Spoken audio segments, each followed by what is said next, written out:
Hello. Yes, sir. We can hear you, sir. You can hear me. Okay. Yeah. Okay. So it has started. No, sir. Yet to, Okay. sir. Okay. Can we start, sir? Yeah. Okay. Definitely. Anika. Yes, ma'am. Good morning, all respected dignitaries, faculties, and students. As you know, we have gathered here today as a part of the Impact Lecture Series presented by Innovation Institution Innovation Council and Innovation Entrepreneurship Development Center. Innovation is taking two things that exist and putting them together in a new way. Every once in a while, a new technology, an old problem, and a big idea turn into an innovation.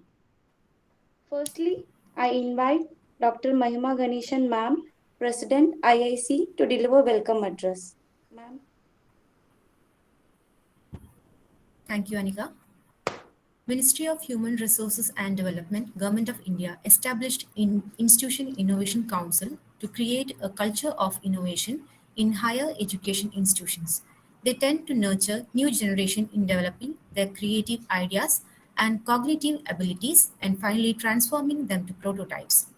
Conducting Impact Lecture Series is one of those approaches towards systematic fostering of innovation culture and to generate an awareness of innovation, entrepreneurship, IPR, and startups.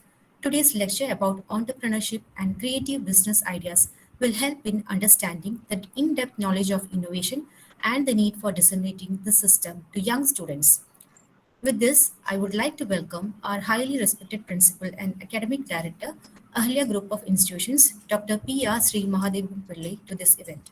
Welcome, sir. I welcome Vice Principal and Assistant Director, Ahalia Group of Institutions, Dr. Krishna Kumar Kishore, to this session. Welcome, sir. Next, I welcome our esteemed speakers, Engineer Prakash Pare and Engineer P. Vijay Chandran, who happily agreed to share their knowledge with our young students. Welcome, sir. I welcome all the department HODs, faculty members, staff, and students to this session. Thank you.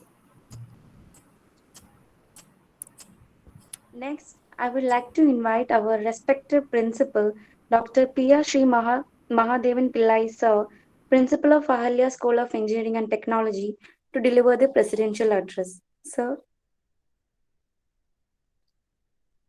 Our guest of honor, Engineer Prakash Bare, the organizer, Dr. Mahima, Professor Rabina, and my dear colleagues, the staff and students of Ahalia School of Engineering and Technology and other institutions. A warm good morning to all of you. I had some connectivity issues, so I couldn't join exactly in time. I hope that Mr. Prakash would have joined in time. I'm really happy that Engineer Prakash Bare and Mr. Vijay Chandran are addressing you. Both of them are very well established in their areas of activity. Engineer Prakash is an entrepreneur, a renowned actor, and an alumnus of the NSS College of Engineering. Engineer Vijay Chandran has retired as the head of many industries. Also, he was the chairman of the Institution of Engineers India, Kerala State. So these two luminaries will share with you a lot of information on facing the challenges which you have to have in setting up a venture or in dealing with your business or even in dealing with your life as such. I'm not taking much of the time because I know you used to listen to me many times, but these two valued guests are available just for today. So without going further in detail, I'm very happy to join all of you to listen to Engineer Prakash Bare and Engineer Vijay Chandran, who will be sharing their valuable experience with us. Thank you very much. Hope the program can proceed well.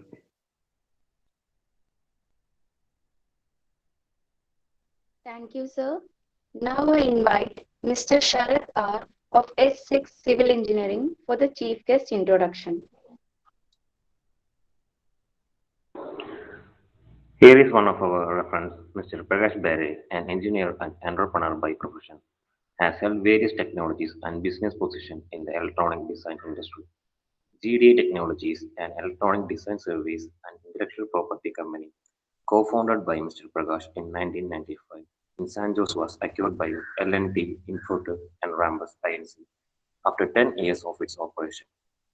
Currently, he is involved with multiple startup initiatives in the domains of software, biomedical, and social development, such as Synergia Media Labs, AIMED, Inverted Consortium, and Share Your Fortune. Mr. Prakash is also actively involved in theatre, cinema, and social works. He has acted in close to 40 Indian languages, films, and his media production have won many recognitions nationally and internationally. Mr. Prakash holds a bachelor degree from NSS College of Engineering, Palakkad, and a master's in microelectronics from IIT Canada.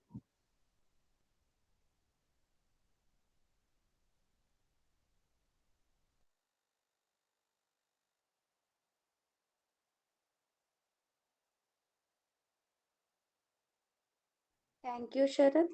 Now I invite Engineer Prakash Bare Sir, technologist, entrepreneur, and actor for Impact Lecture, Expert Talk 1, Life of an Entrepreneur Concerns and Challenges. Sir.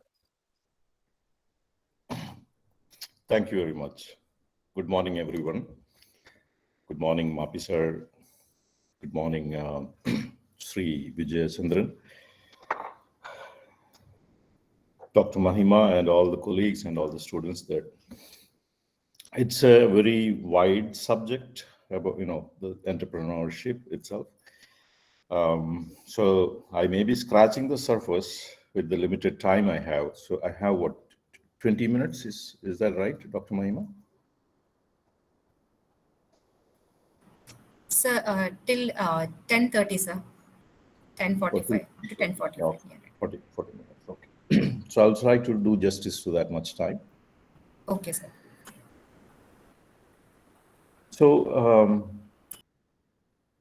we have been always talking about entrepreneurship, ventures and things like that, even from our time, that's like 20, 30 years back.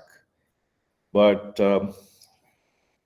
when I came out of the college after my BTech, another friend of mine from REC, now NIT. So we joined hands and decided that we will do some business. At that point in time, we didn't, know all these lingos and terminologies.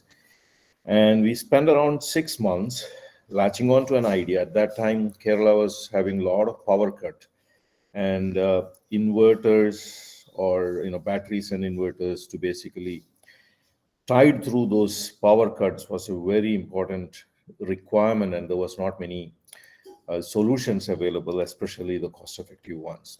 So we decided that that's one area. We reviewed many designs and latched on to some design ideas, and then we were looking for capital. We thought that we did not really know about venture capital and all those things. We went to banks and then try to secure loans, and then we figured out that that's not a very easy thing during that time, right? So they were basically asking about what you have, how much money you need, what you can pledge for that money, and neither of us had anything to pledge. So finally we dropped that idea and then fled.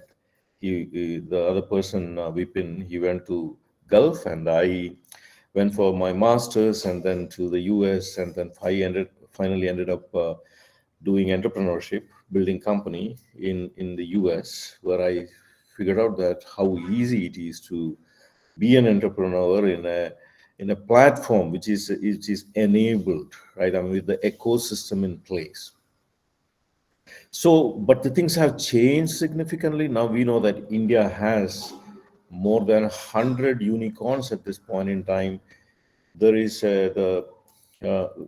since 80s and especially early 90s onwards, The venture capital scene has significantly changed, and most importantly, access to wealth is one thing.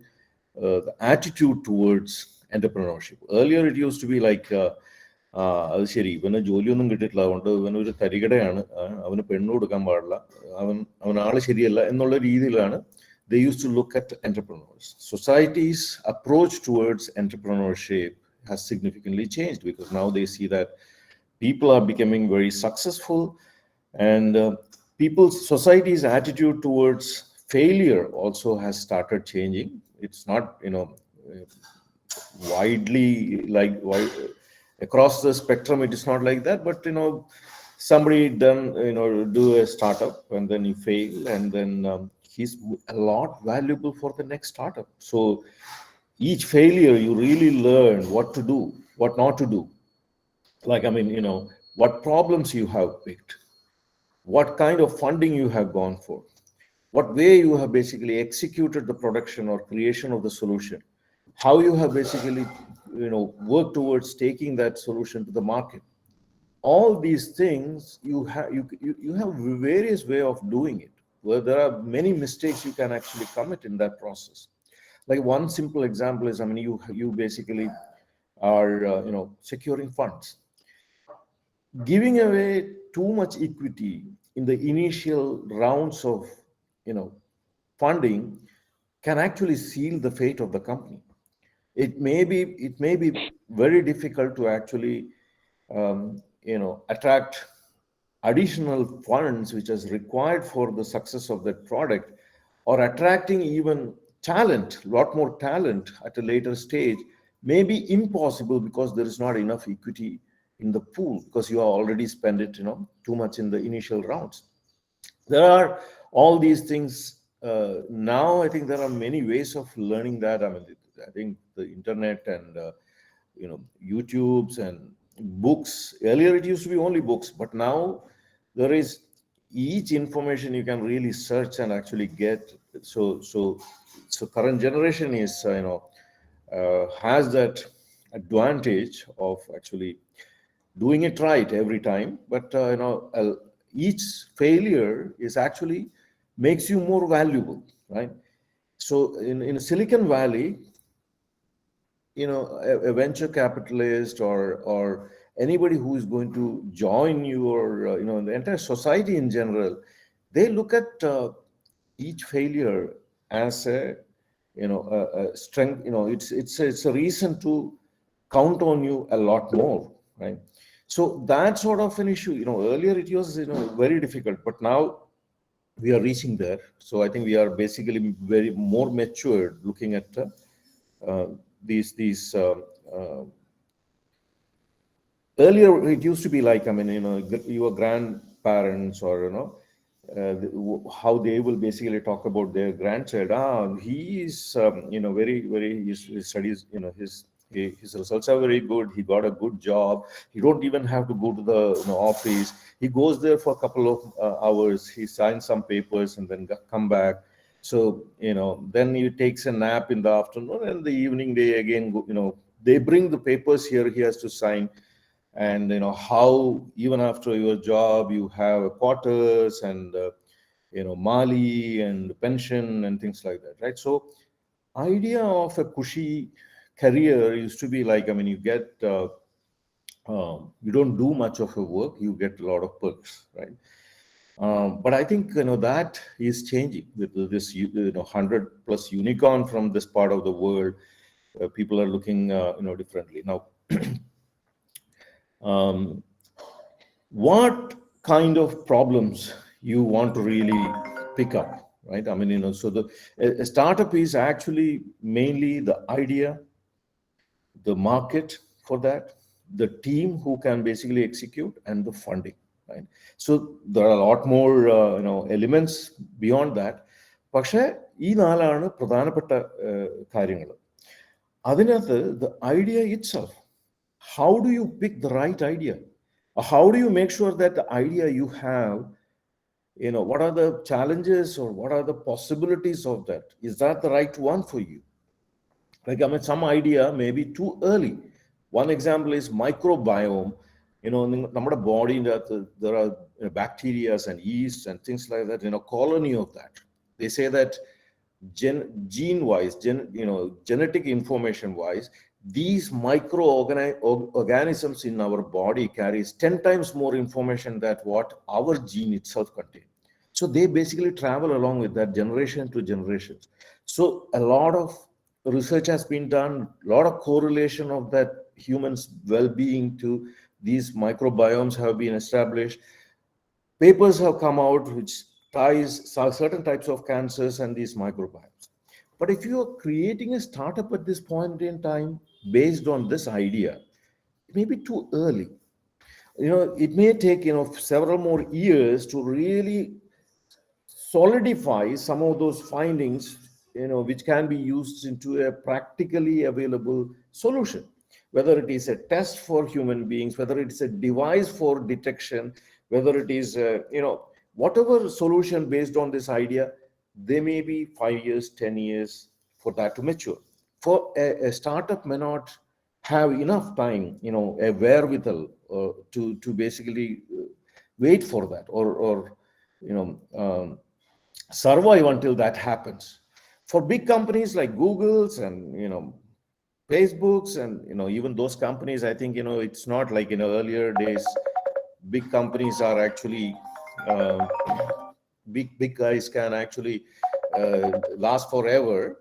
But I mean, things have significantly changed. Even those companies have to really worry about their health.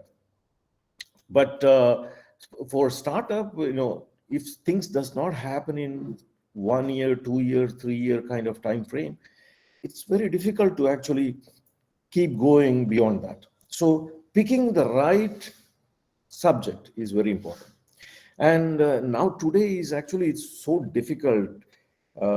So many problems are there to be addressed, or each area can be made smart with infusing technology as technologies. Like, I mean, what are the areas? The ordering food, booking your flight, getting a car, booking a hotel room, so renting a place. You can do all these things through technology platforms. Then, going forward, healthcare is another, big area where things are happening. Then you have farming, then you have art. Every sphere of the world, life has got a potential to be smarter with the infusion of technology. Now, there are startups basically coming up addressing one problem after another. I was reading a book written by a friend of mine called Adventures of Indian VC. So it's available. Anybody who is really interested in entrepreneurship basically should see how a VC looks at various startups which has happened in India, whether it is Make My Trip or Redbus or all these things. As our mobile infrastructure matured, problem to problem, startups have basically taken up and then made it smarter and then succeeded. So it is very difficult. There is plethora of problems, plethora of areas to be smartified. So you have to pick, okay, my next 3 or 5 year, I'm going to give to this problem and I'm going to solve it. And then, so which is that problem? The moment you pick a problem, there are maybe 10 other problems which are better than that. You may be leaving it out, right? So, but you keep looking for, this has this problem, that has that problem. There are each problem has got its advantages and disadvantages. If you keep fishing,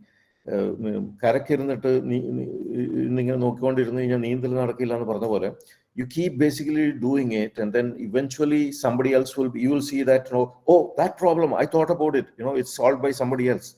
So there are people, even when they are about to retire, they say that, oh, I always wanted to do it, but then I never latched on to the right problem. Latching on to the right problem, latching on to the right team, it's a most important thing. Then what is the right problem? The right problem, you need not have to be the best problem out there. The Google is not the only company which has succeeded.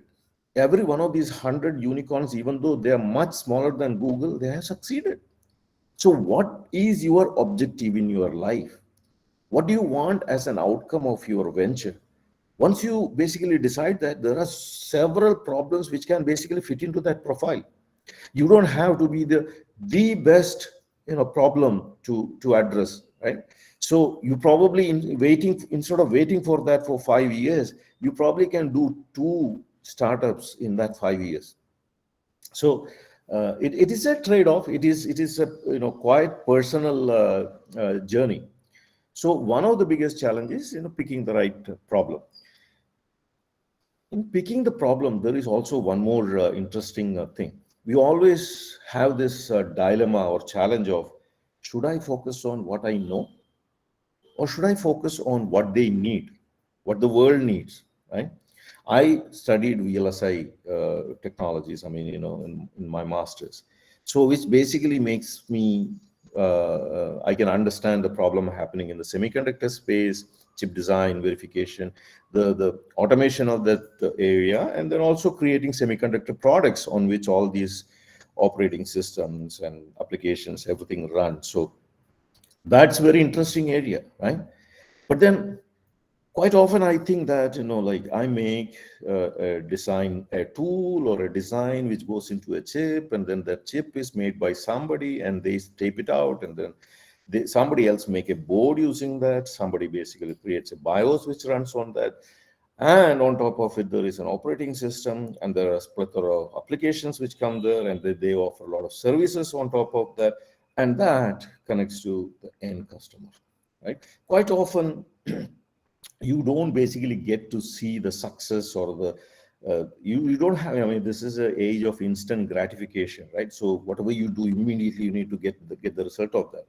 So this may not be, this is a very long drawn a chain or cycle, right? So there are many opportunities like AI, right? So the plethora of data which is there in servers, using a lot of libraries which are available, so you can instantly make a solution using Keras and Google's library and all these data, and then quickly make, whether it is image detection or a business decision, or whether it is identifying somebody's speech, transcribing a speech into the text. All these things can be very easily, quickly made.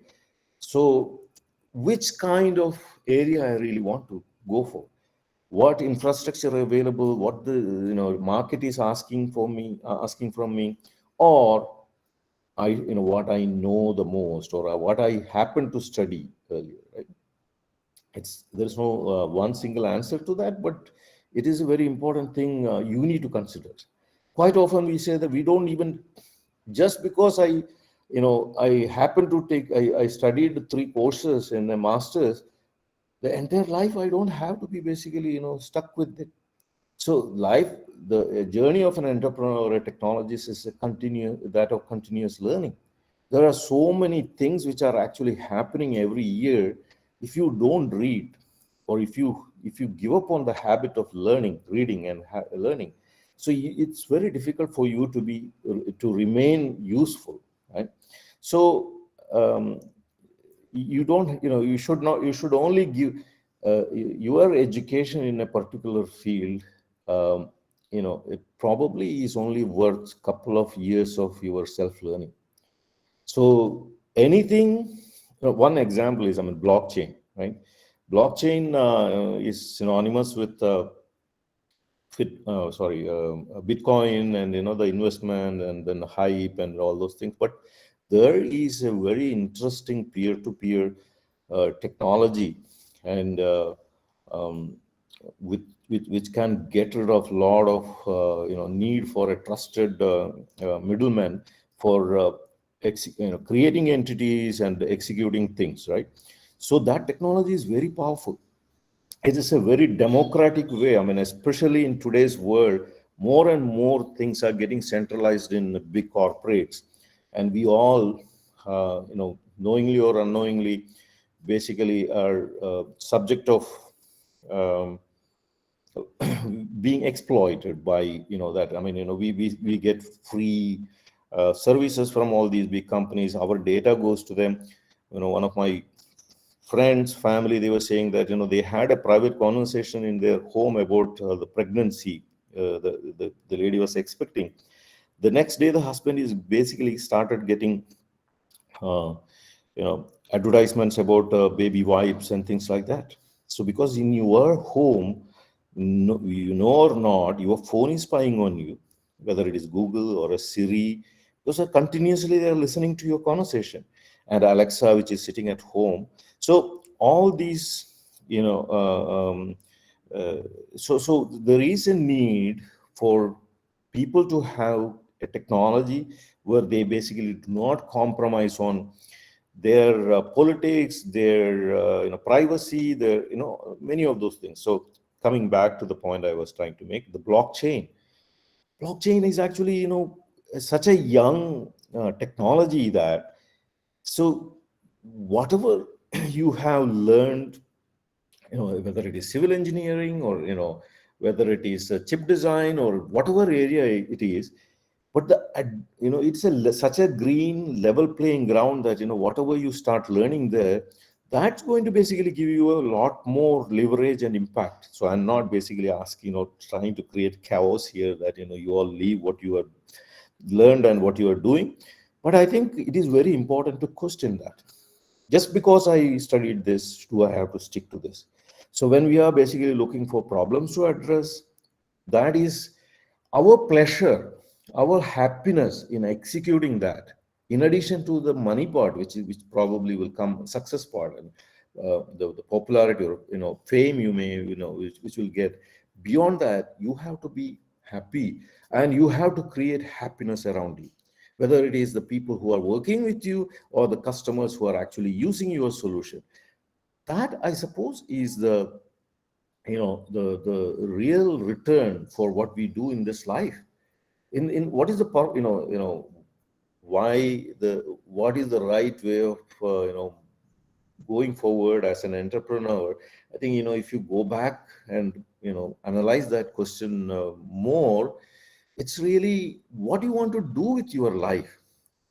So do you want to basically have maximum money, make Warren Buffett very recently said Warren Buffett can say all these things because he has already made tons and tons of money, right? But he says that it's not your bank balance, but it is how much you have, loved by others, right? That's the most important thing in your life.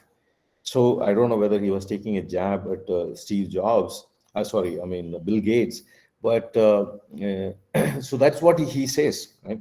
I fully agree that he can say all these things. But I mean, from our point of view, also think, if we make 5 million and die, or 100 million and die, does it make any much of a difference?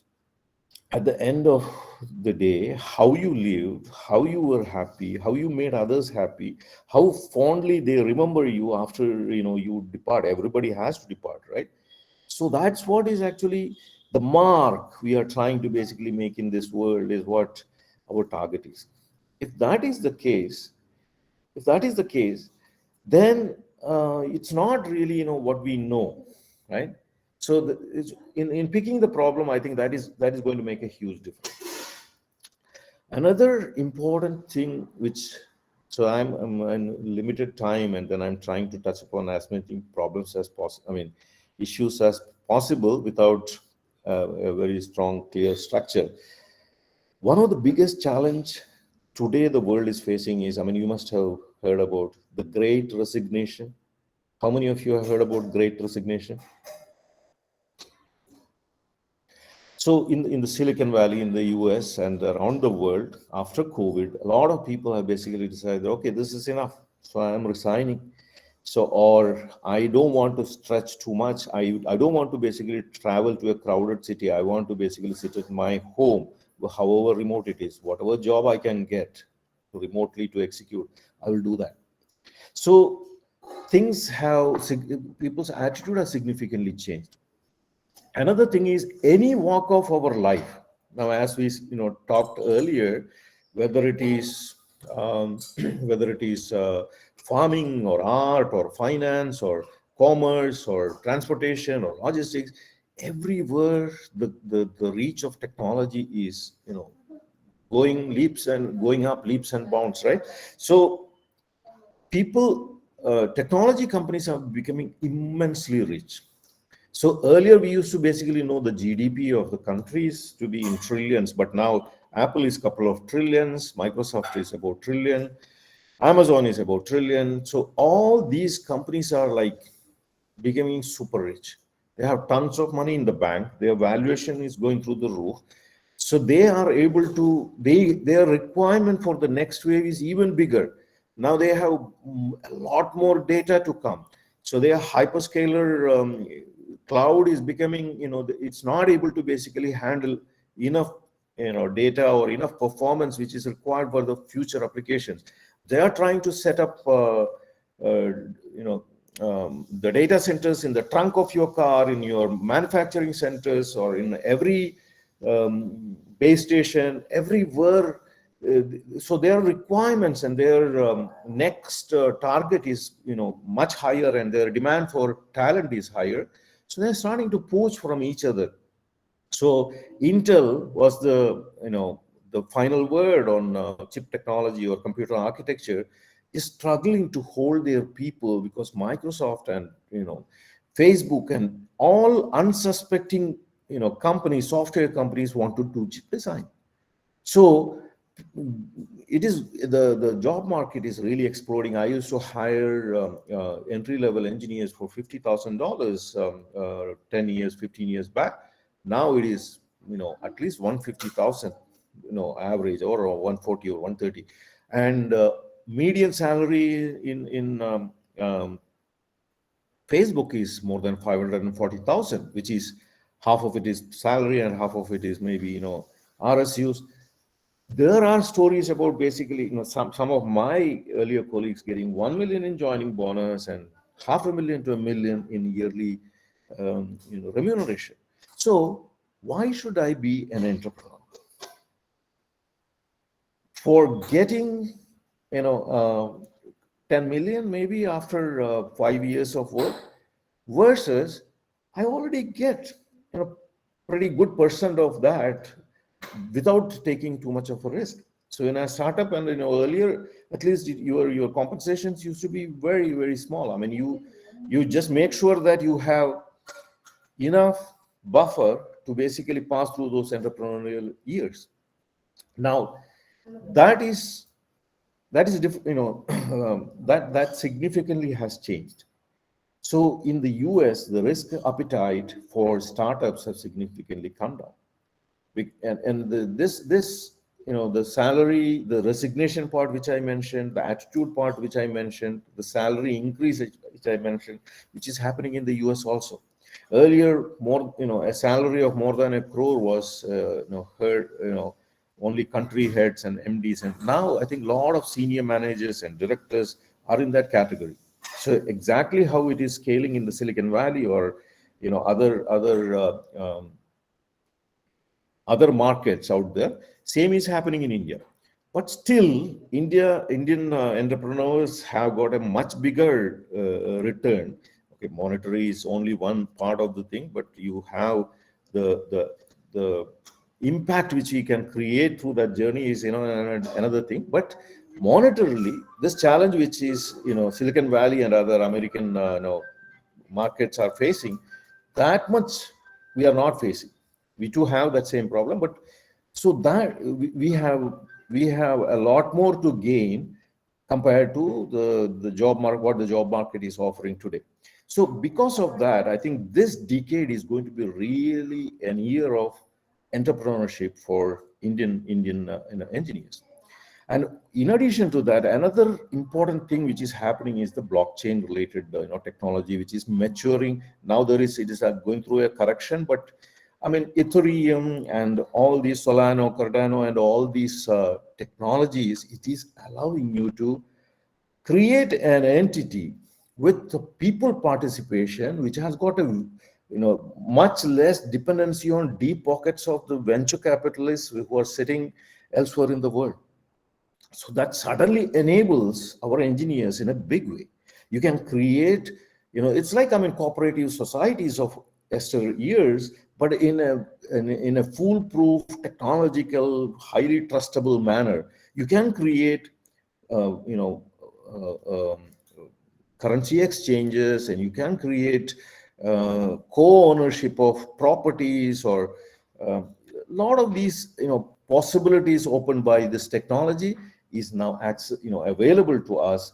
So people who have talent and passion and who are ready to work hard, they can create entities which can make significant contribution to the world.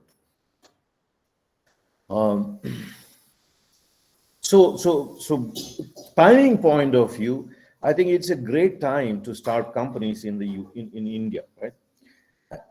One other point I really wanted to make is, when we look at technologies, there may be some areas where we see that, okay, this is already taken, and this big American company has basically have solution there. What we need to really understand is solutions which are created for a country like a developed country like America or Europe or all these places. Quite often that does not fit well for a developing country like India.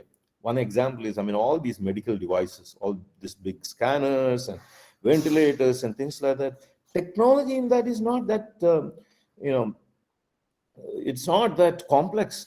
So some of my ecosystem companies got together and created ventilators during COVID, because we were forced to do that. There was a perceived requirement for that.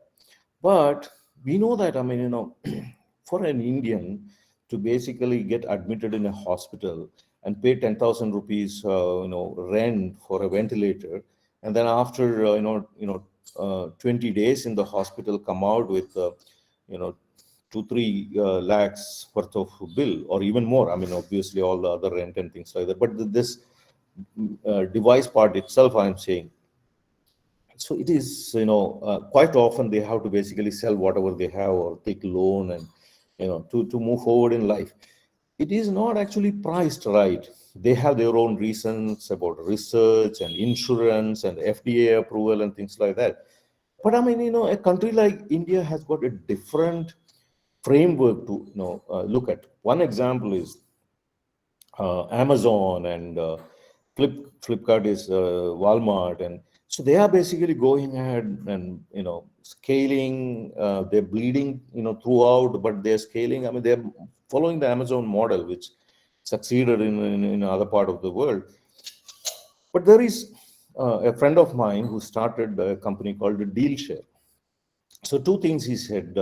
So this is a crowded market, don't get in. Everybody was basically saying that. He said that, no, I think there is a big market, because these companies are only addressing top 10 or 20% in India. We know that India is a country where more than half makes, maybe 60% of our population makes only less than $3 a day, right?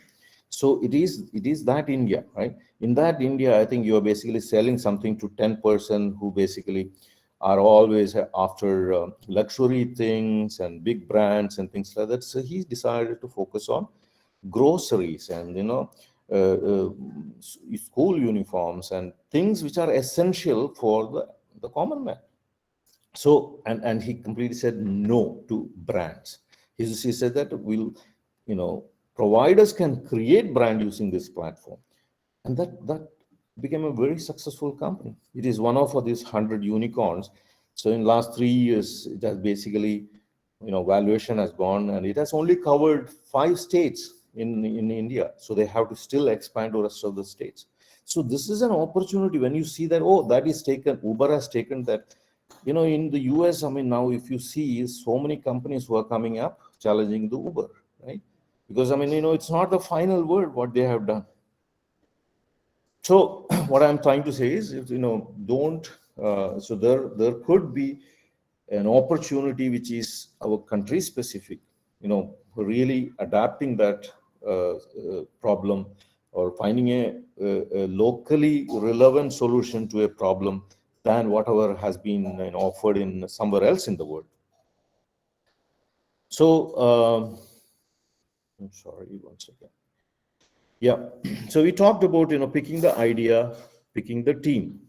So it will be always good to, quite often people who have studied together, they team up because they have been together, worked together, has gone through, fights and, how basically come back, how they address the conflicts, which arise between them. So it is always good to know the person. Quite often I have seen that people are, the funds basically say that, okay, this idea, okay, we like this idea, but I don't want just you, bring another couple of guys. Or they say that, okay, I know this guy, and this guy, why don't you three go and, solve this? It's not a great idea. And quite often I see that, that falls apart. So it is always good to team up with people who are trustworthy in the sense, how they react to situations and things like that, because it's almost like a marriage. You are going through this together, and you need to survive ups and downs. I think the most important thing is there will be downs.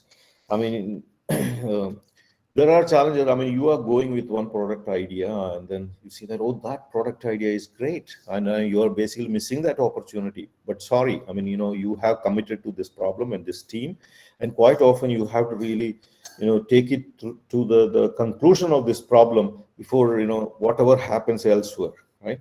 Second is, you may be going through a recession. So you may have very little money raised in the previous round.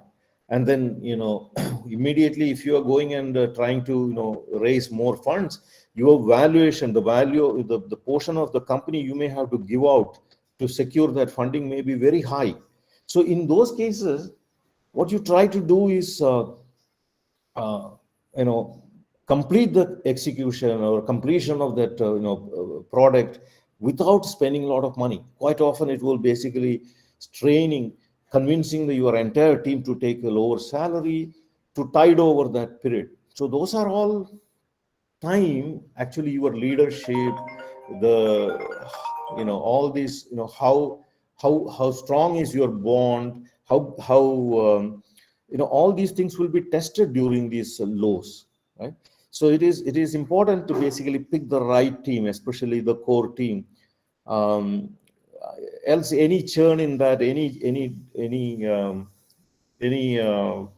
ups and downs in that can actually prolong your entrepreneurial journey. I talked about the timing. It's a great time in India to basically, in the world probably is looking for, because every part of the every sphere of the life is actually looking for contribution from technology, like, especially healthcare. That, we after 10th standard, we basically get into first group and second group and never talk to each other. You go to a doctor and say that, this, AI, and you can use this and do this, he says that, wait, I have 5 patients waiting out there. Let me take care of them. I don't, really understand that. 99 or at least 95% of the clinicians, they basically talk like that. You go to technologies, they are still a little bit more open, because we have been basically dealing with finance problems, logistics problems, food ordering problem. Any problem is a problem for us. So healthcare problem is also a problem for us. But we have not gone deep into that domain and try to understand that, right? In the US universities, you basically can take some electrical engineering, some medical courses. So you can decide how you want to come out as an electrical engineer, as a doctor, or a bioengineer, all these things. It is happening slowly in India, but I think a lot more has to happen. So that is our ability to, that is a huge area, because after COVID, we really understood how limited. Every country has got a very, very different problem, right?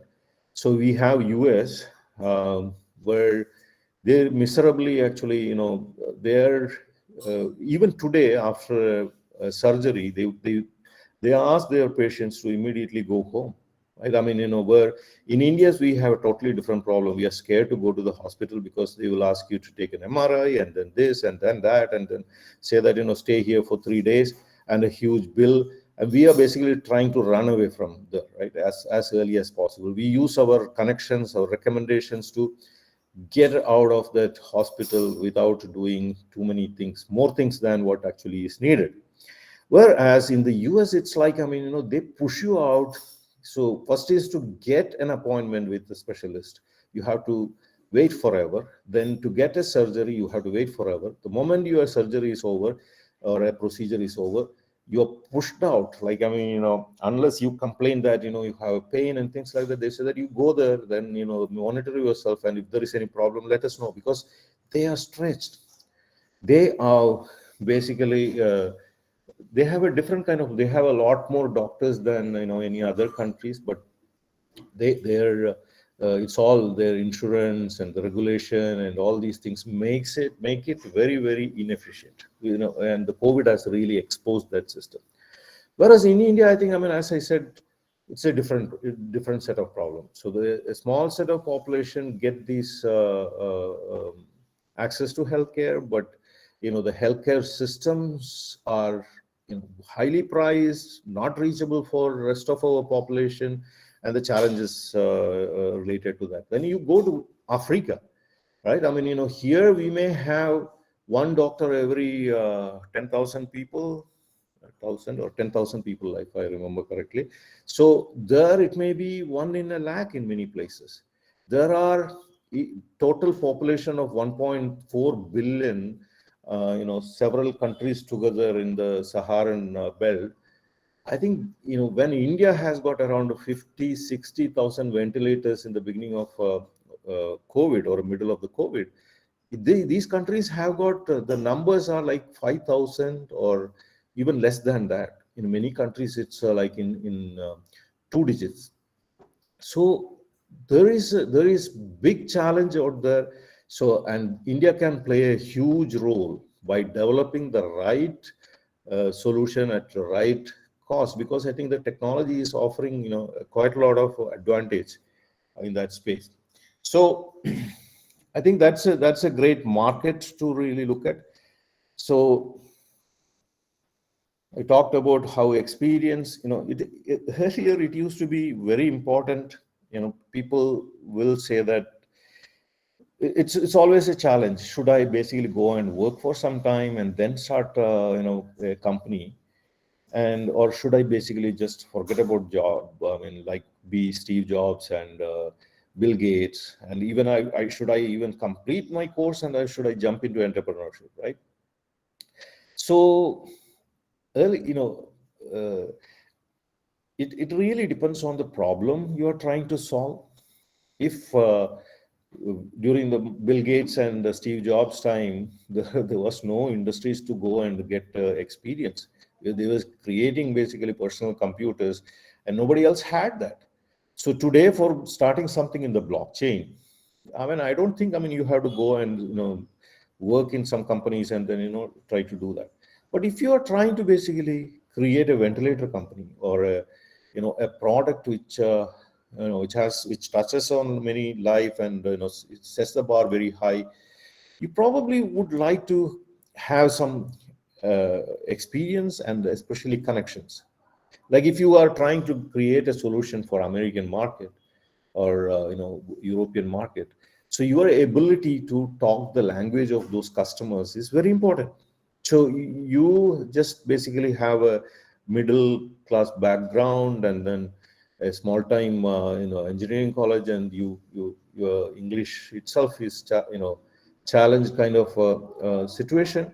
So you don't want to basically try to bridge that with what Goldman Sachs and some of those people out there are actually looking for. Your ability to talk the same language, connect with their requirement is all important, and which comes with the experience. I'm not trying to say that, we have challenges when we come out of the colleges. We used to have our generation. This generation is much better. So it is problem to problem that changes, but I think it is always good to learn about the technology you are trying to focus on, the market you are trying to focus on before jumping in general.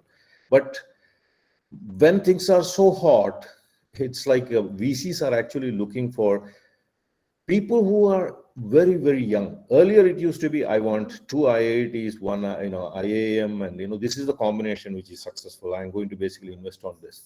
Later, when the market started heating up, they say that these oldies actually can slow you down significantly. You want somebody who is not constrained by their prior way of doing things. Like, this is, one example is Oyo. Oyo CEO was 19-year-old when he got this funding, and then, so I think company went through their ups and downs, but they will do anything which is required in the current scenario rather than,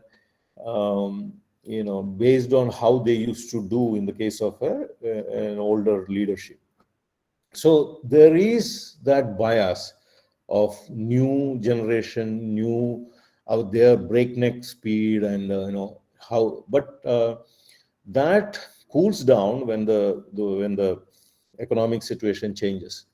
So in general, my suggestion would be to basically at least travel around the world, connect with your market, connect with, invest in your technology before jumping in. But then if you see an idea and a team and a market opportunity, why wait, right? So it is a personal call depending upon your abilities, your ability to also find the team and the idea. So the time does not wait for anyone. So when you opportunity shows up, you jump in, right? So that is the now or later is a lot of people tell me, oh, I'm going to retire next year. I always wanted to do a startup, but I never got the right opportunity and things like that. You don't want to be that, right? Everybody need not have to be entrepreneurs in their life, but if you have that passion in you, if you want to basically be happy and make people happy and make an impact in this world, you don't wait too much, right? So ideas will come and go, other people will execute it. You will basically see that and say that, oops, I should have done that, kind of thing. So keep planning your career to reach there. Don't go after the highest possible salary in the first year, second year, third year, fourth year, because even if you take first 5 years of salary combined, it may be less than 50 lakhs, whereas your salary will be twice or thrice more than that after few years. So initial years is not actually for the return you will get, but you should be really focusing on what technology I can learn, what market I can learn, what connections I can make. So I be in a startup company and which is already doing this. I basically know how to basically raise funds, how to basically do software, mechanical, electrical, electronics, all the different pieces of a particular technology I am interested in, what kind of customers I get to talk, and what, I understand their language, their requirement, the way they are doing things. So give focus for that. Maximize your learning in the initial part of your career. Don't try to be a small dot in a big company. A lot of people, I used to have employees who basically say that, sir, I want to quit. Why? I'm getting married next year, so I want to be with a big brand. Like I want to be with TCS, I want to be with Wipro. It's a curse of our country that our best brains often go for QA work in a multinational company, selling Pepsi, or after IIT, people go and take an IIM, go to an IIM, and then basically get into a job which is into selling Pepsi or Coke, and not the rocket science, we say literally, ISRO, or the research or the teaching, which are actually most important thing for a country. That's a different topic for another, another day, another discussion. So it's we talked about the team, how synergistic the team should be, what is the staying power of the team. We talked about job versus startup. I think that's a dilemma which is actually the entire world is going through. Local versus global. So local solution, do you want to basically pick up a solution which is local? You don't have to travel, you don't have to, you have a better understanding, you have a better access. And a global problem which may be, a bigger market, bigger opportunity. So it really, these are two different beasts. And if it's a local market, quite often, even immediately after your college, you can come out, you can engage with them, you can learn from them, you can do it. So that's also an important consideration you need to have. We talked about how we get stuck with the local minima of what we know rather than what the world wants. And what I studied versus what I need to study. That is another trade-off you always should have. Medicine plus technology. We talked about all these very wide art, farming, legal, finance, medicine, food, commerce, travel, accommodation, renting. There is every sphere of life is actually a startup idea. So if we brainstorm, we can probably come up with 100 startup ideas in just half an hour session, or maybe an hour session, right? It's not the dearth of ideas. It is the to pick one of those ideas and latching onto that and then fully believing in it and executing is the most important thing, right? So you have big waves of this technology coming. Cloud is becoming, cloud versus edge versus, somewhere in between. The compute infrastructure, the whole, business model is actually changing. Blockchain is coming. That's another trillion, several $1 trillion market which is emerging. So metaverse, so good or bad, I mean, so we are all influenced by the algorithms out there, but it's going to get more and more. But the metaverse, we used to basically interact on text and then the image and then the video, and then so now it's going to be the three-dimensional immersive experience, and that's right there. I think, software, there's so many software providers and solution providers in that space is required. Everything has to be reinvented in that space, whether it is email or it's your login or your chatting or everything which we are doing right now. It has to basically now happen in people's expectation is going to be different. It has to happen in an immersive manner in the three-dimensional world. So a lot of opportunities waiting for you guys. So as I said, you plan your life and then work towards that, and then be happy, make people around you happy, make a big impact in your life. All the best to each one of you. Thank you. I will stop with that note. Thank you, sir. It's time for the query session. If anyone has any queries, please post in the chat box or unmute to speak.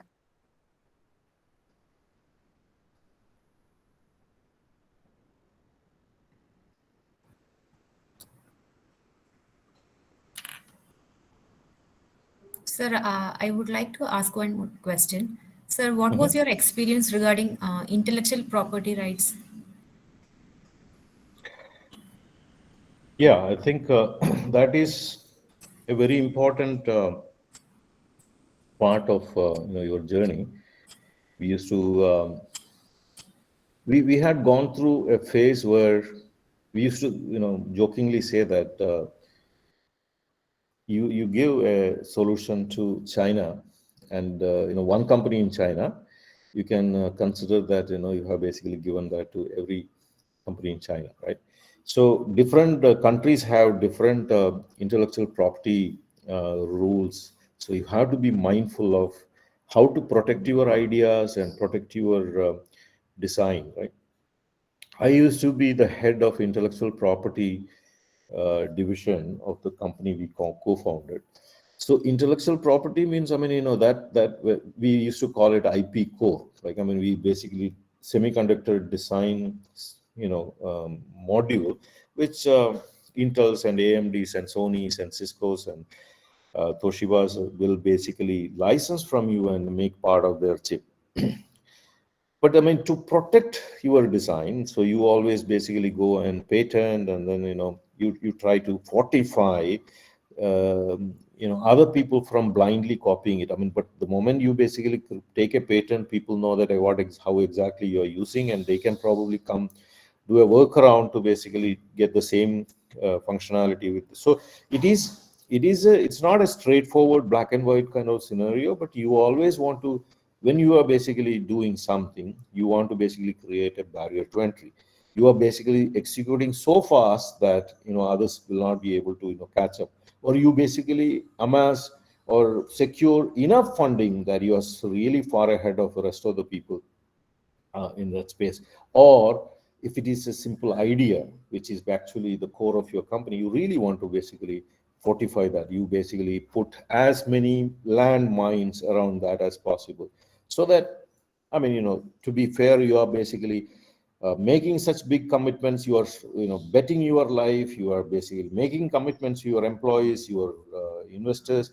So you really don't want that to say that, sorry, I mean, somebody else also had the same idea, so we failed. So you don't want to happen, do that. It's that protection is for certain years, right? So, and then also, as I said, people can work around and get the same effect, like, I mean, there are some things are actually you give you a probably several months of extra time, or maybe years of extra advantage.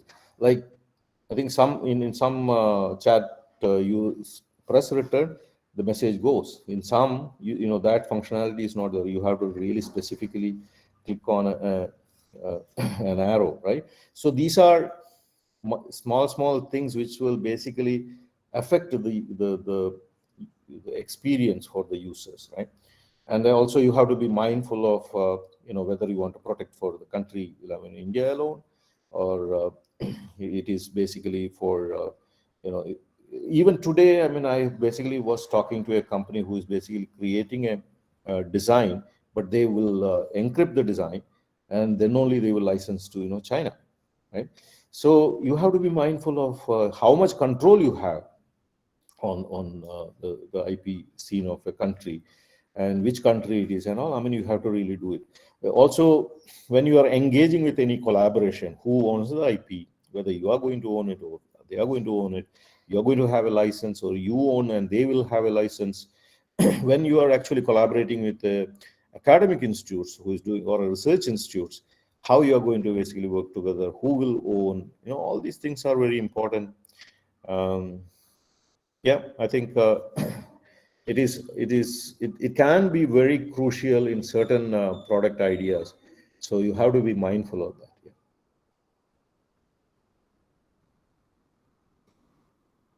We used to, I think I studied in nearby area in Palakkad, NSS Engineering College, where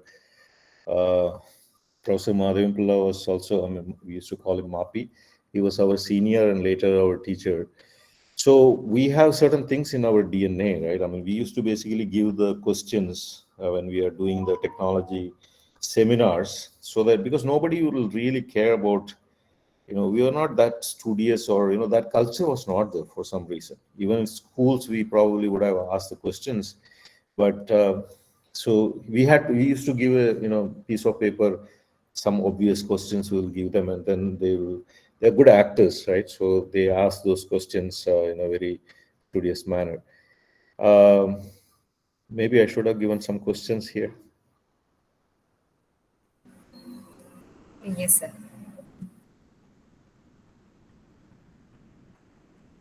Yeah, I was just kidding. So if there is no other questions, we can go to Sri Vijay Chandran, if that is the plan. Thank you, sir, for the amazing and informative session. Now, I would like to invite Mrs. Kripa K.M. Ma'am, HOD of Civil Engineering Department, to give away the virtual memento to our chief guest.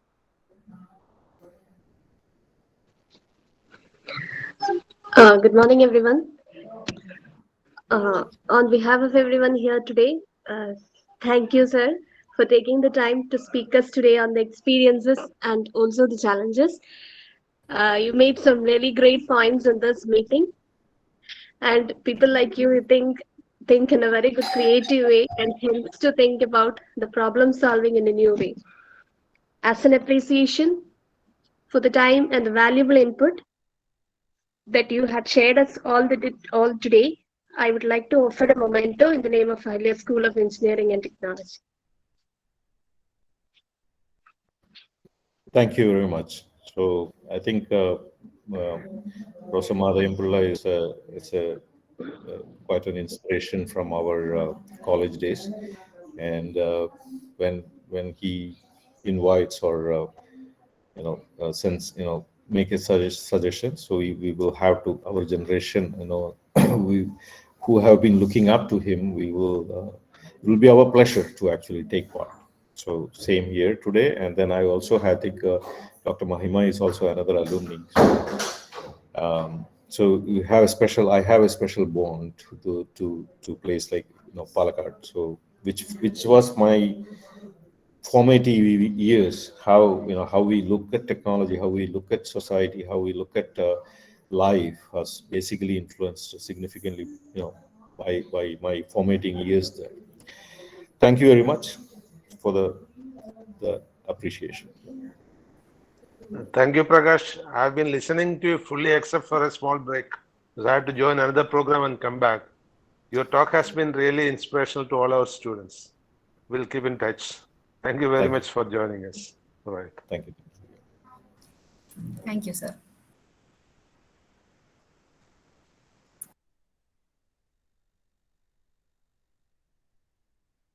Thank you, sir. Now I invite Mr. Sharad R. of Physics Civil Engineering for the chief guest introduction.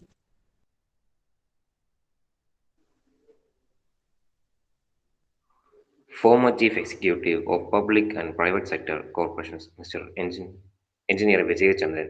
He is a certified corporate director by the World Council of Corporate Governance with 32 years of board level experience. He was graduated in Mechanical Engineering in 1961, CET, College of Engineering, Tirunelveli. Later obtained a diploma in management. He started his career at Agriculture College of Research Institution, Udaini, Trivandrum, as lecturer in engineering for 2 years, then with the government of Kerala for 17 years, followed by 13 years in public sector as managing director in KPDC, ODEPC, and Travancore Cements Kottayam.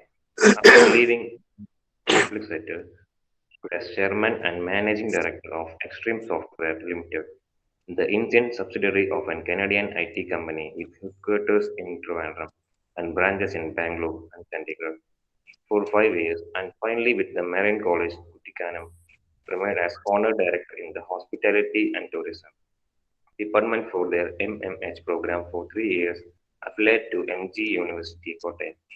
Currently a freelance management consultant, mentor, and advisor in corporate governance, board dynamic, and CSR. Thank you, Sharad. I invite Engineer P. Vijay Chandran, sir, for Impact Lecture Expert Talk 2, Creative Business Ideas to Startup.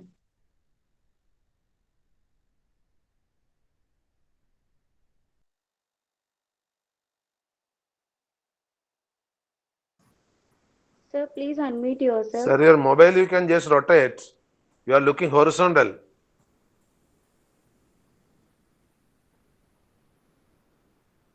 Yes, now right. Okay, thank you.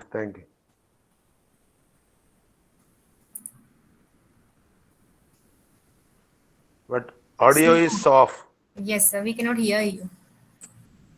Your audio is off, sir. Please switch on the audio. Yeah, is it okay now? Yes. Yeah, now okay, please. Right. Can you see me?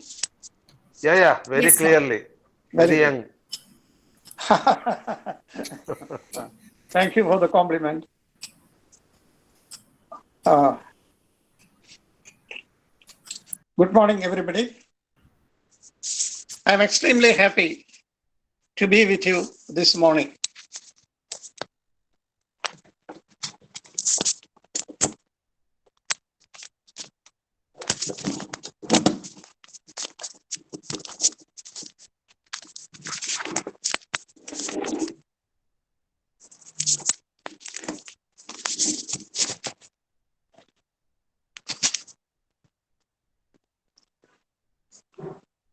Hello, Yes, sir. is it gone? You're audible, sir. You're audible. And you can see me also. Yes, yes, yes. Oh, okay. Good morning, Mr. Mahadevan Pillai. Long time. Okay. At the outset, let me thank Mr. Mahadevan Pillai, Director of Ahalia Group of Institutions, and also Mahima Ganesh for giving me all the assistance and giving me this opportunity to be with you for a few minutes in this program.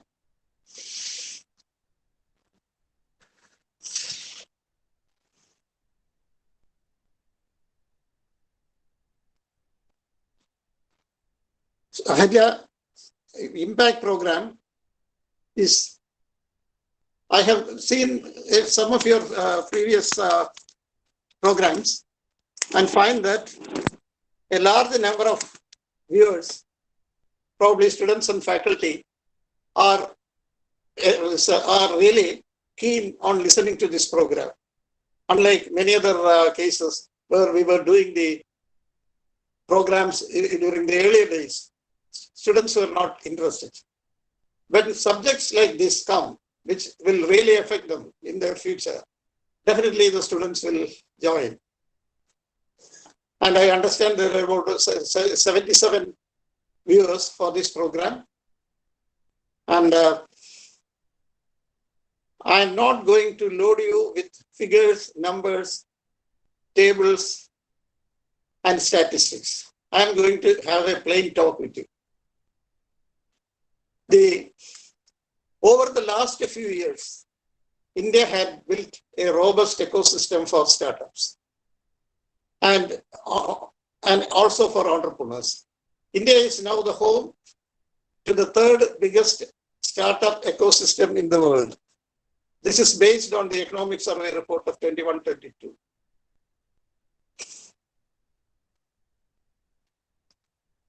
More than 40,000 are operating in India with close to 85 unicorns. That's a good achievement. 70% of them are in the IT field. And we have to come out of that and have to have more and more startup companies in the other core areas like civil, mechanical, electrical, electronics, etc. You may remember that recently in the G7 conference that concluded in Germany, our Prime Minister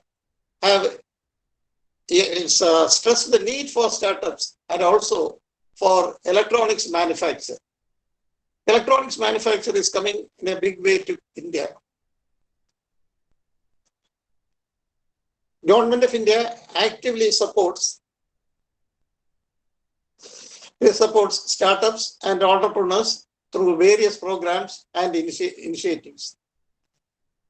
To fuel their growth, they provide training as well as technical and financial support and assistance, also subsidies. These initiatives play a very significant role in the development and growth of these entrepreneurs. With the support of the government, they also get a worldwide recognition, making them eligible for foreign grants. You had the privilege of listening to Mr. K.C. Chandrasekharan, a friend of mine, who had the privilege of starting the then TBI in Technopark during the mid of 20th century, about 2005 or so. Now named as a startup mission.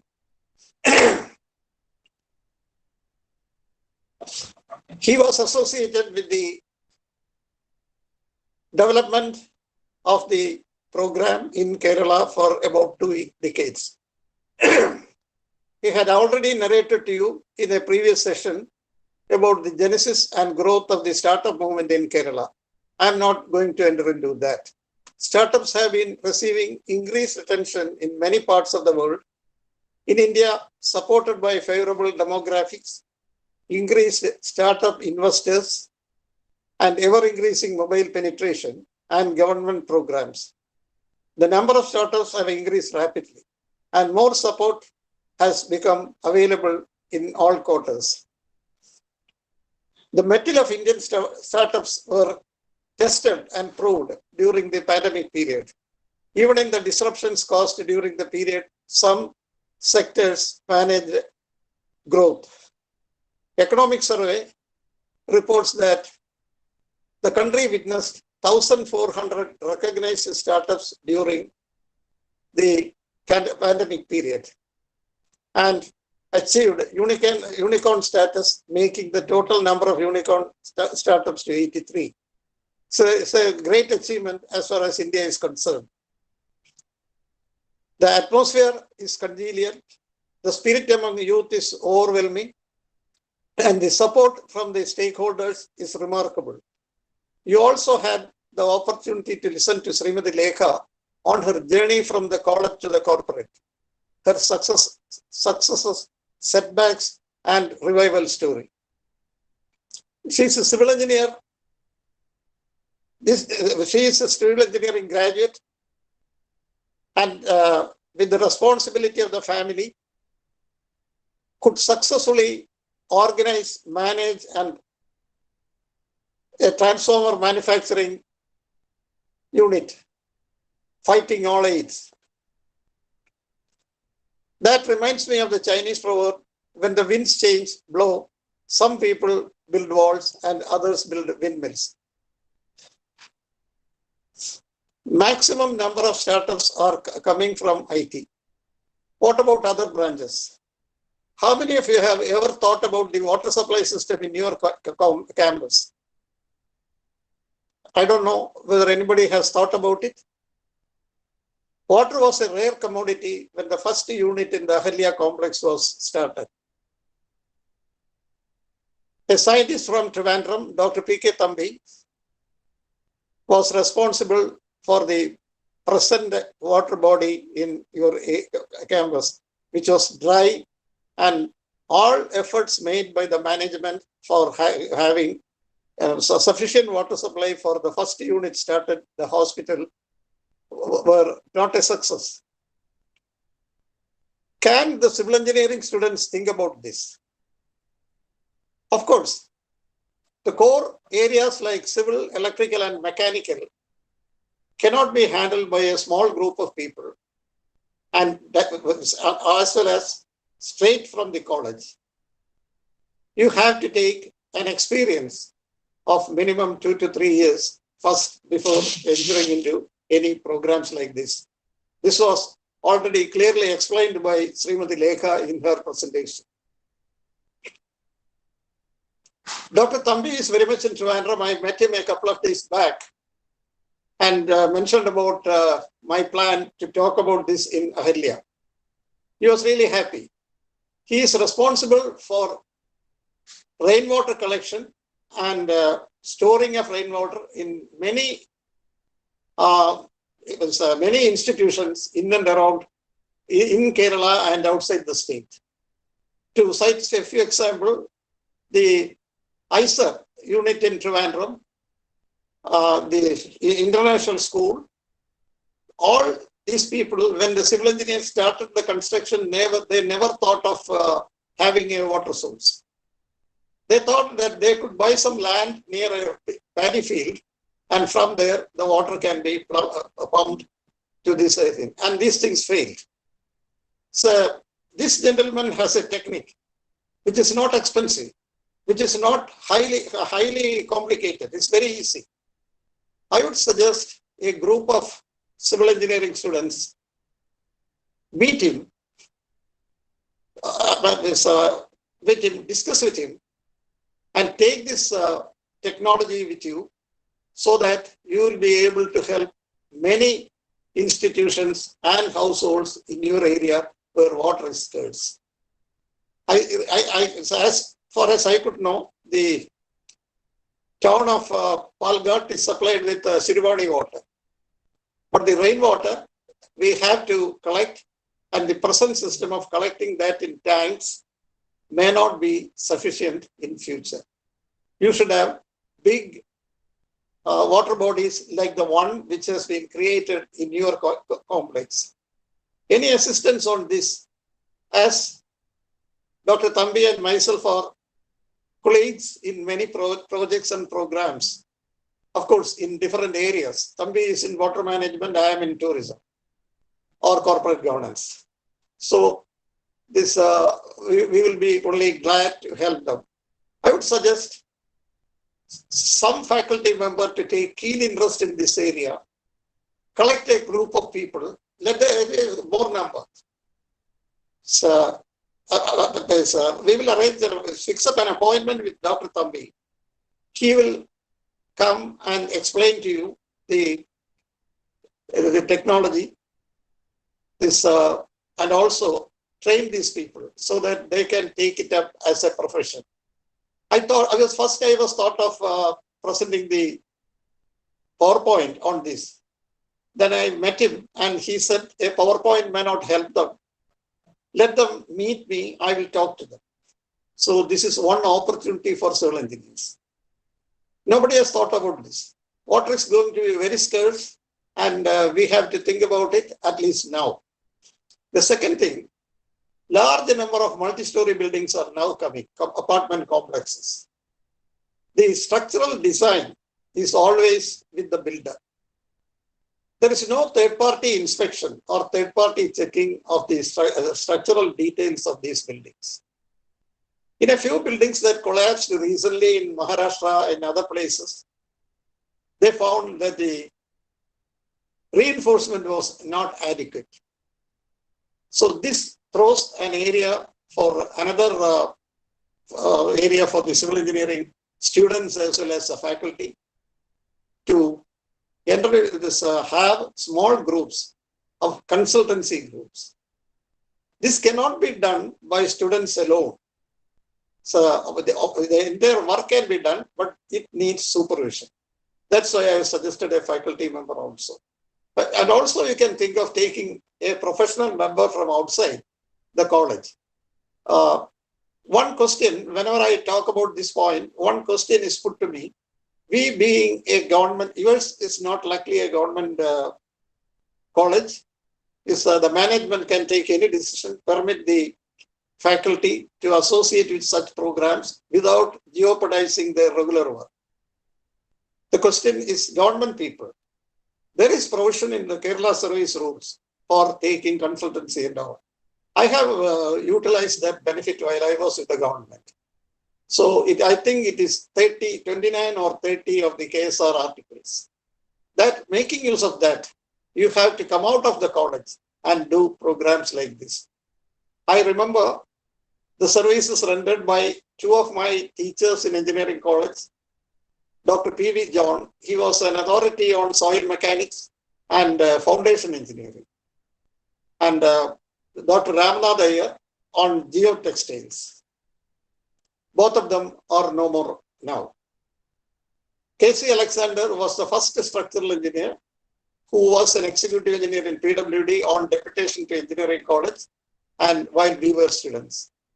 He was the first structural engineer. The idea of structural engineering was brought to Kerala in those years. I am talking about years, about half a century back by him. So there is opportunity for the civil engineering or any department.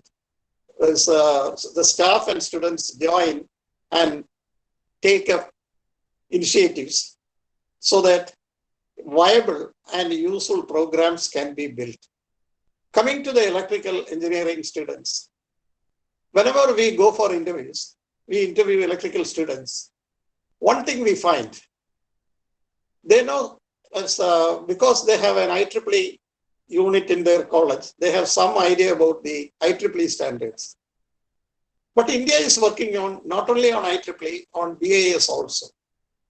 When you ask about the Indian standards, the people simply just look at our face and so they don't know anything about that. This is an avenue. This is for a small group of people can join and have a training arrangement for the passed out students, which is very much lacking now. They can also associate with the professional bodies like the Institution of Engineers or similar organizations so that it will have more respectability. These type of arrangements have to come. So for the mechanical engineers, it may not be easy for them to have a project by the students alone.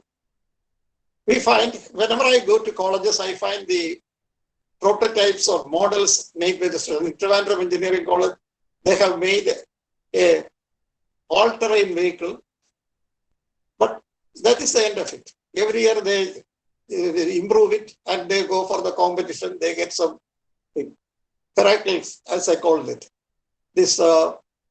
But that is not the end of it. That machine is really useful for agricultural purposes. All-terrain vehicles are required to be taken through the farms where there are no proper road is laid. To cite a very simple example, I can say that collecting coconuts which are plucked and dropped and bringing to a common place for dehusking or marketing, whatever it is a big task, and getting people are difficult. Thanks to the migrated labor, we have a lot of arrangements for plucking coconuts now, which was a very difficult, difficult thing earlier. Now, but they won't collect these coconuts and bring it to a place. So, small units, this all-terrain vehicle that they have made in Trivandrum can be developed as a vehicle for bringing all this, collecting and bringing all these things. And it can be mechanized also. And Department of Agriculture, with the support of NABARD, is encouraging farm mechanization in a big way.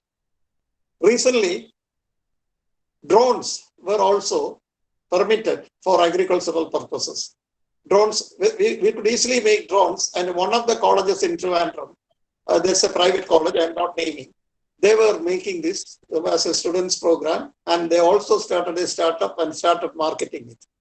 But some regulations have come from the airport authorities as well as the Civil Aviation Ministry that citing the dangers that can pose if free permission is given or everybody is allowed to make and utilize drones for any purpose, including for recreational purposes.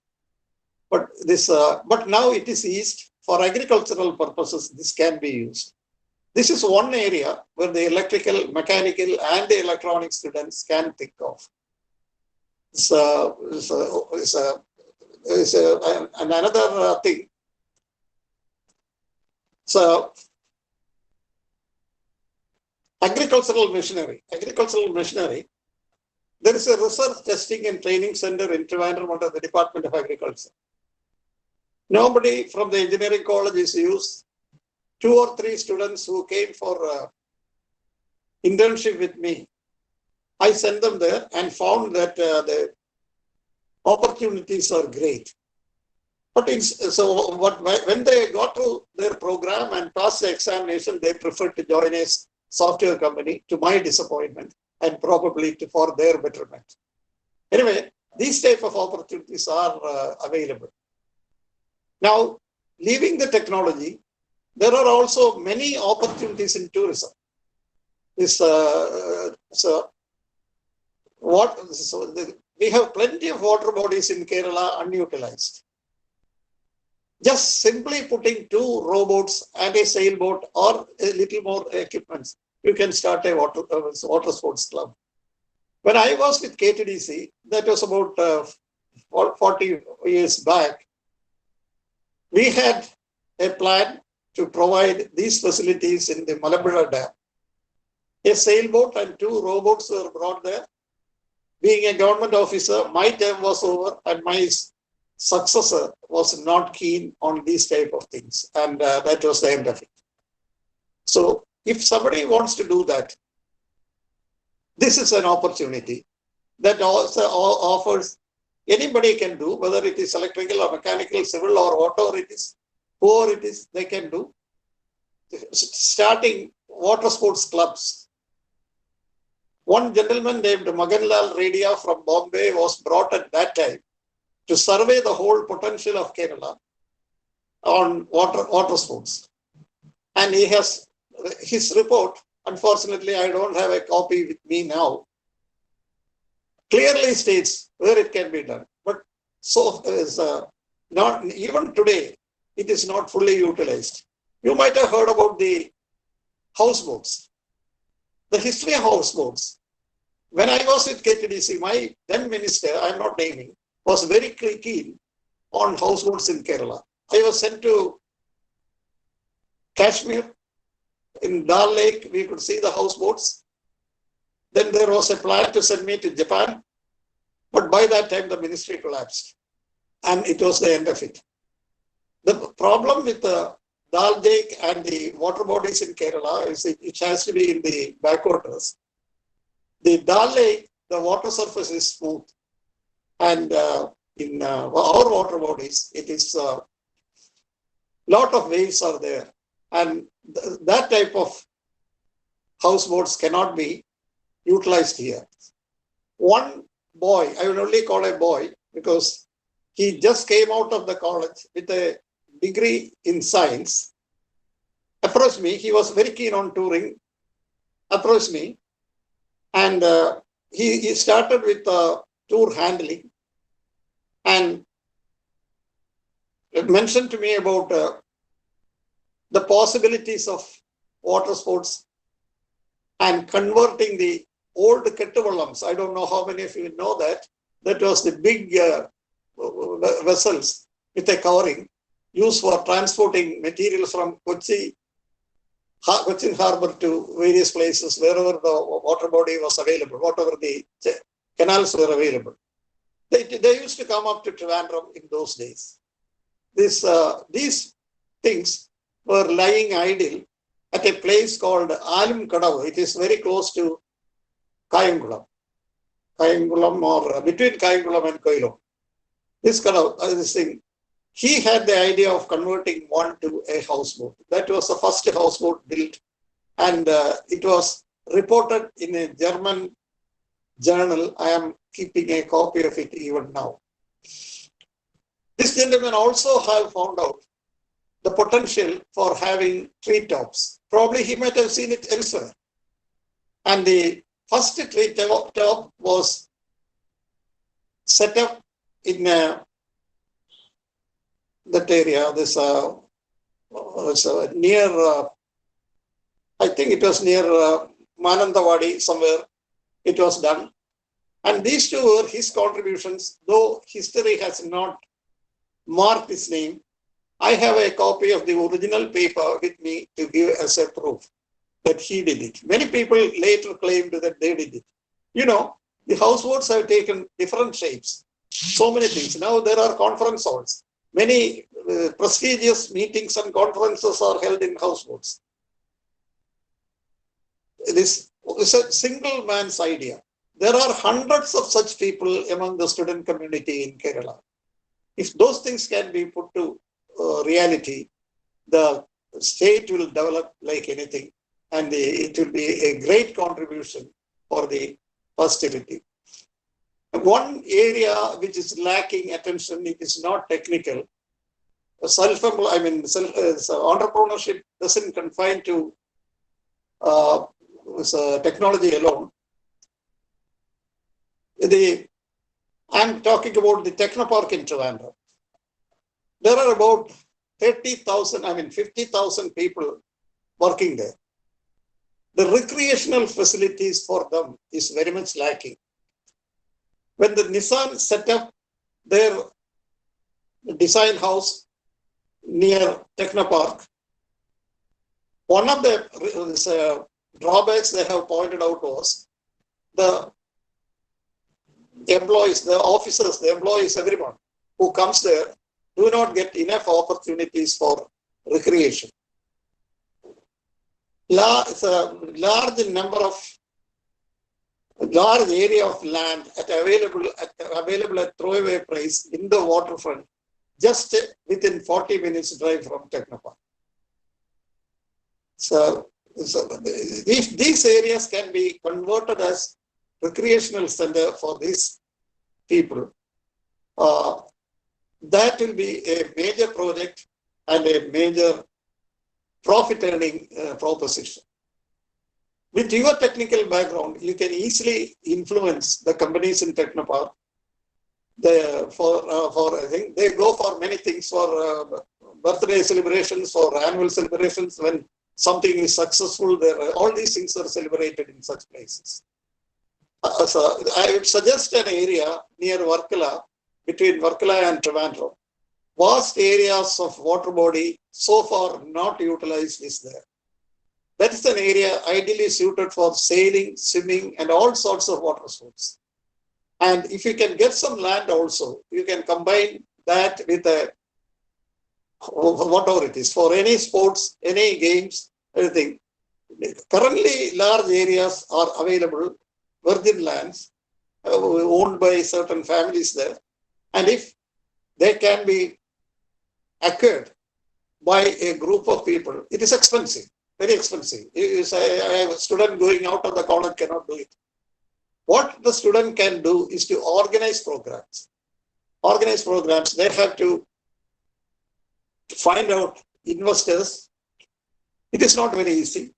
But in this case, it is very easy. If you can get hold of 3 or 4 major companies in Technopark, they will definitely make the investments. But these ideas are not reached their mind. Probably they are busy otherwise. A few people are doing some small affairs like badminton courts, enclosed cricket startups. It is all on hourly basis. It is utilized and thriving well. So when you think of a major project like this, the potential is very great, and this must be done by a group of people. Many things you can do, and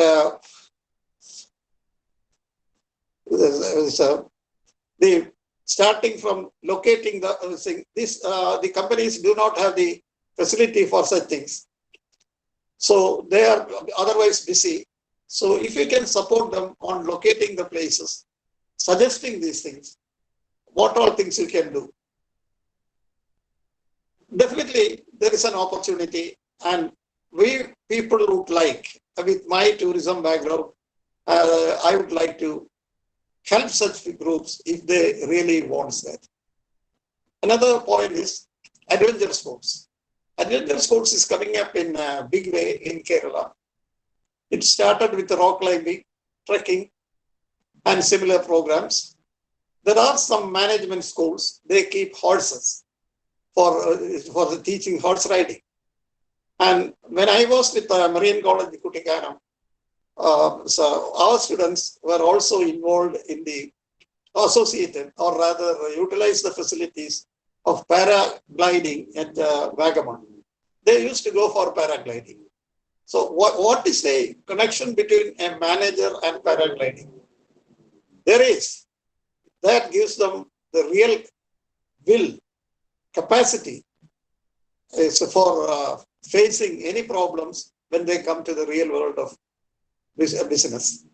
So these are opportunities available for many of you. I'm not narrating on the electronic side. I mean, on the cloud computing offers immense possibilities. Biotechnology is coming up in a big way.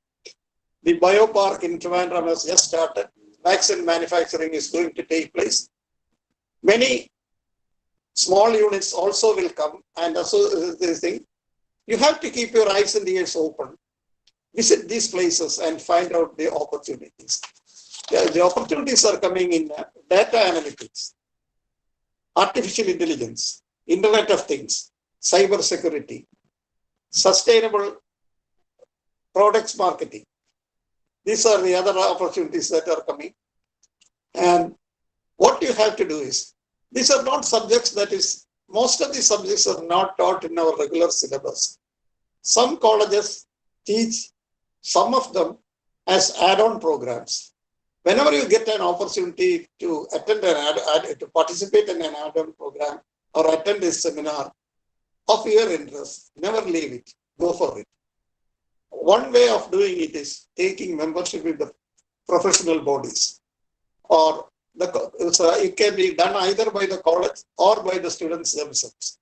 That anything that is coming of your interest, you must definitely attend so that you can develop it in the future. There are many more areas. So more opportunities are coming at Vizhinjam Harbour, and also we are a state blessed with 5 airports, and another one is also in the offing. Opportunities are coming in these areas also. First of all, you should go, somebody should find out what all the areas where you can involve.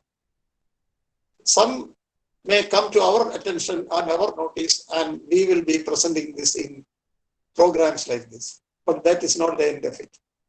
So you may remember the 3 students who started it, I think it was late 80s, 2008 or something, not 80s, 2008 or something, in the Trivandrum Engineering College, moved me in. That finally it became like that. When the Android was getting popularized, they have developed some software, and this software was purchased by bigger companies, and later three of them parted and they are in different fields now. But the parent company is still there, and this I don't think that 2 of them have even passed the BTech degree. That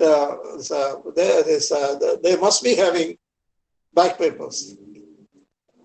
But that is not a concern. Back papers, all the 56 papers or 52 papers you are studying, you are not going to apply that in your real life. There are areas where you have to concentrate. And if you concentrate on them, areas of your interest, explore all possibilities, then opportunities are there. And people like us are always available for giving you any help and any assistance. I don't say advice, I hate that word, assistance. I don't think much more is there. I am trying to close now. And once again, thank Mr. Mahadevan Pillai for remembering this old man. I am quite young. I am only 84 now. And I was trying to wriggle out of this program. And the efforts taken by Mahima, Dr. Mahima is great. And she persuaded me that, and that's why I appeared for this program. Thank you very much for the patient listening. I thank all the organizers. I don't know many of them. I never had a chance to come to the engineering college, Ahalia, but though I have visited more than 100 colleges in Kerala, and also a few in outside the state. Currently, I am not traveling much, so I don't know whether I will get an opportunity to come and meet you there. But you are always welcome to contact me for anything that is possible on company matters, on formation of companies, on that is an area where the startups fail. They will take the help of a company secretary or a chartered accountant, register a company, and then ignore about it. There are a lot of compliances that you have to look into. These things are often forgotten. So these are the areas, and any project on tourism, any project on company matters, board dynamics, board management, these are the areas I normally do. And if anybody is interested, they are always welcome to contact me. So thank you. Once again, I thank the institution and my old friend and who remembered my name even now, Mr. Mahadevan Pillai, and all others. A big thank you, thank you, thank you. Thank you, Thank you sir. so much, sir.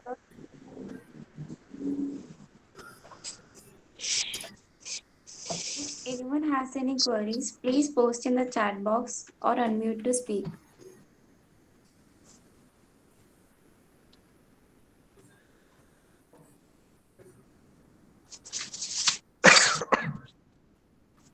Before the queries do start, I am very much thankful to Vijendra sir for sparing this much time. I know you had some health concerns, but when you are amidst the children, you'll forget the age. Now you are in 16, not 84. Thank you very much for that.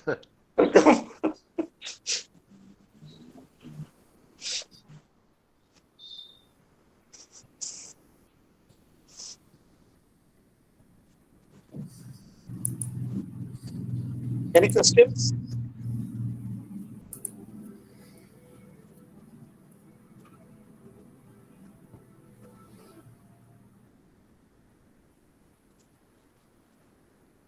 Sir, talking about this professional body membership, sir, Yeah. do the children get some kind of help from the professional body? I mean, for starting startups or something like that?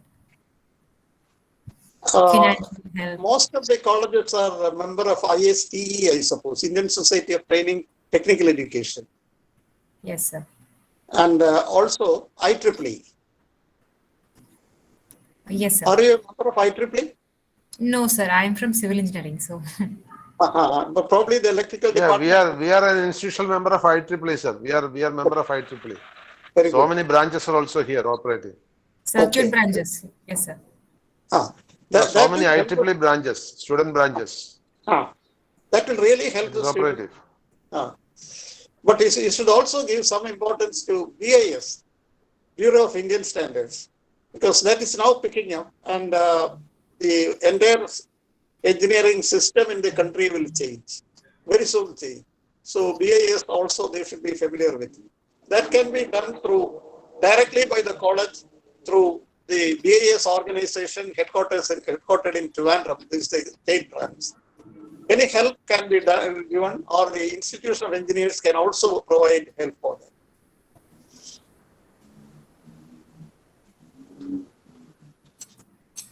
Okay, sir. Thank you. Thank you, sir. Now, I would like to invite Mrs. Kripa K.M. Ma'am, HOD of Civil Engineering Department, to give away the virtual memento to our chief guest. Good morning, everyone. Uh, Thank on you. behalf of everyone here today, thank you, sir, for taking your time to speak with us.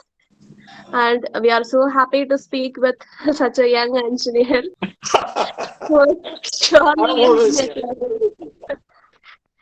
So, thank you so much, and that's an appreciation for the time and valuable input we had shared. We would like to offer you this memento. Thank you, sir. Thank you.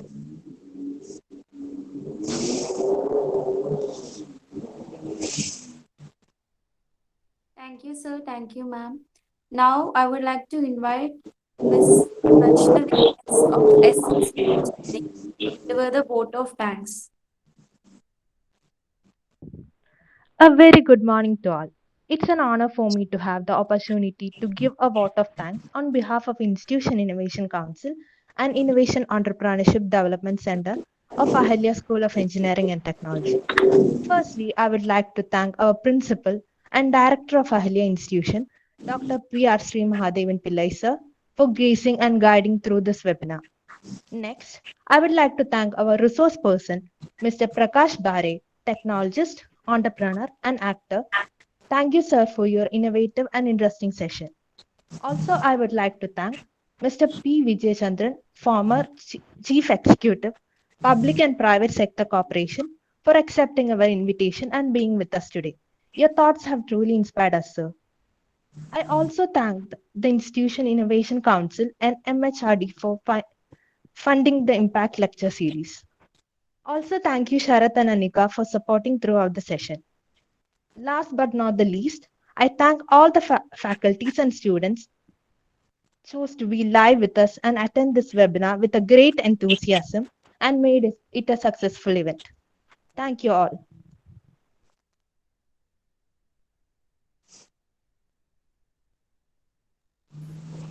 Okay, Vijayendra sir, we will meet at Trivandrum sometime. Yeah, It's long since that's I only met you. possible now, but unfortunately I can't leave All right. Trivandrum now. Yeah, I know you cannot travel that much. Otherwise, I would have invited you.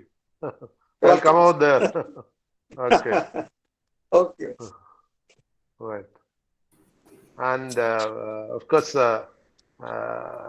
maybe next time I come, I'll call you. Let us see. Definitely. Yes. Definitely will. I want to see our senior people over to Trivandrum. Right. Okay, sir. Okay. Okay. Bye. Thank you, sir. Participants, please fill the feedback form shared in the chat box.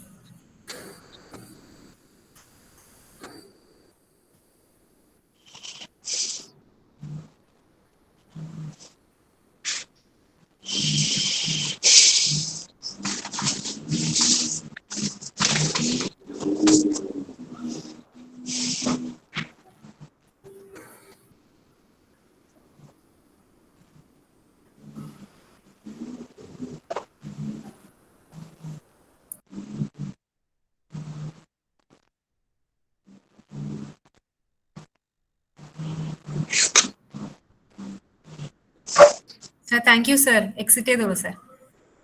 Okay. Okay, sir. It was really nice, sir. ബോറടിച്ചില്ലല്ലോ Hey, പേടിയായിരുന്നു. I really thank you, Mule. sir. You gave me all the courage and strength. No Okay. problem, sir. God bless Thank you. you, sir. Thank you, sir. Welcome.